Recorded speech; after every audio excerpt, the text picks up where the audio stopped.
Commission notes that the youth in the ages of 18, 19, and 20 in Uganda are usually very gullible and vulnerable to exploitation and abuse. If you remember yourselves at 18, could you make good decisions about issues of reproduction?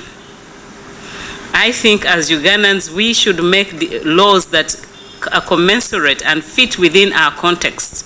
Majority of Ugandan youth at the age of 18, 19 and 20 are also still in high school and have just joined tertiary institutions. So due to the importance of this process, the Commission recommends that the age of surrogacy and gamete donation be moved to 21 years or above. We don't usually, even if you're 18, carrying a child for another person should not be an option.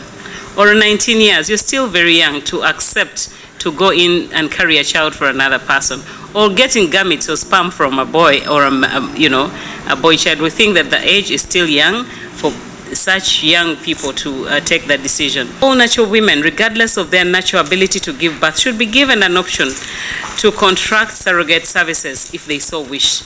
This expansion acknowledges the diverse reasons why individuals may opt for surrogacy and ensure that their choices are valued and respected under the law. It also proposes that intending surrogate mothers should have previously given birth to at least one child as an eligibility criteria. Why are we saying that? This criteria that we're proposing intends to protect surrogate mothers from the risk of not having children of their own due to complications that may arise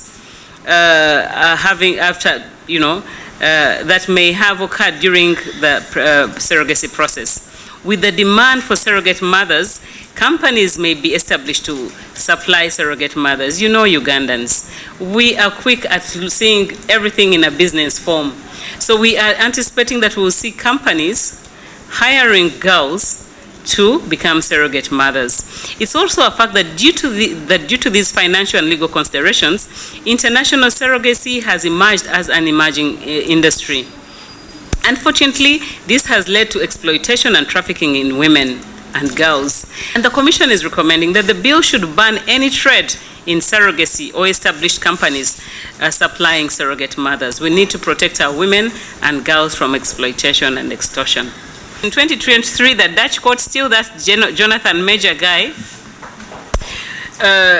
ordered him to stop donating gametes after it was discovered that he had put 500, because at the time we were doing research it was 500, but now it was found 1,000 or more children.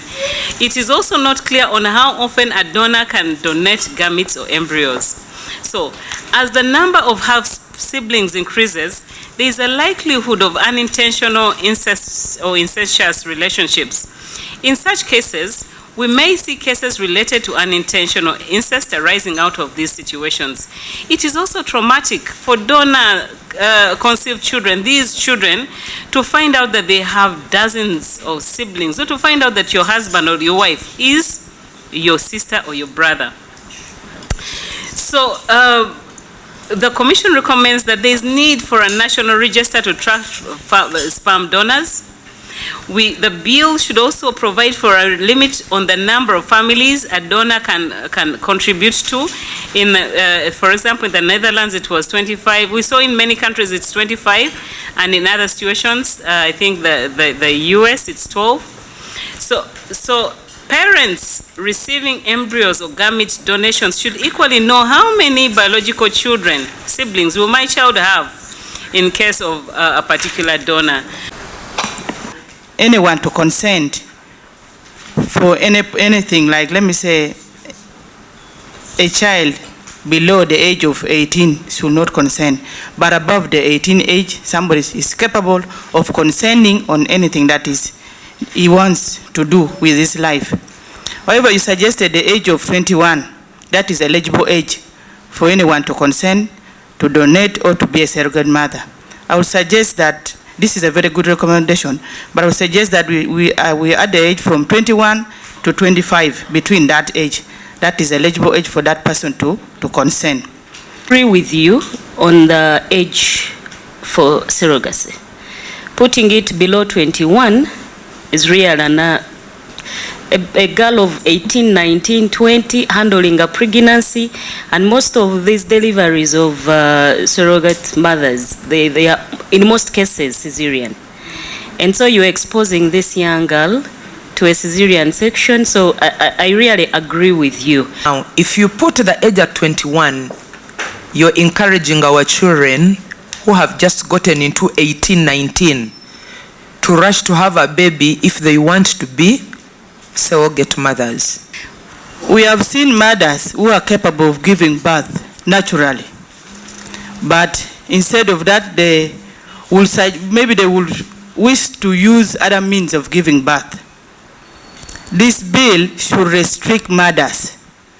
First of all, a mother who is very healthy, who has no record of any health risk, who has no record of any surgery, should not be given opportunity to use surrogacy. Because we have seen so many mothers out there who think they cannot give birth through a natural way. The women these days, they don't want to distort their figures. You may end up abusing this. I mean, if you have my money and I can say, my dad, let us have children from.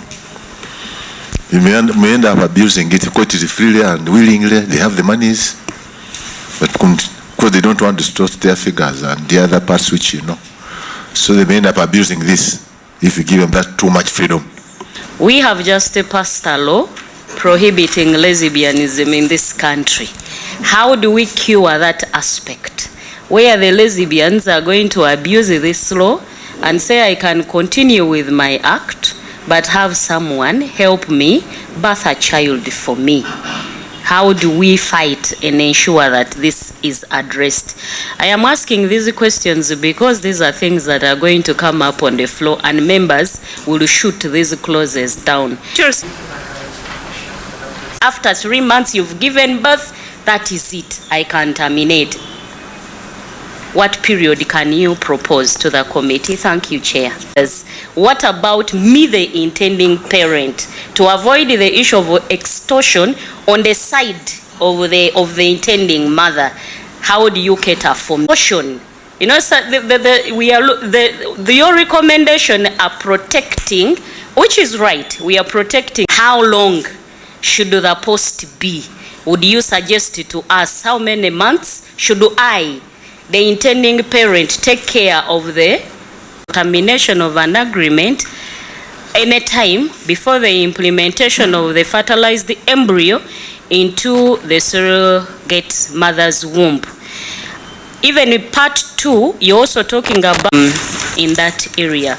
My last area, Honorable Chair, is on page 11, wants a child. If I come giving me 3, I will be happy, than you giving me 1 and it doesn't succeed. So how do we related to Honorable Auma's, but and our guests, good.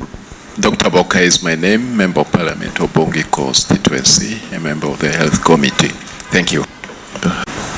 There are members who came in who were a bit late. Honorable Boka, Didi, you can first introduce yourself.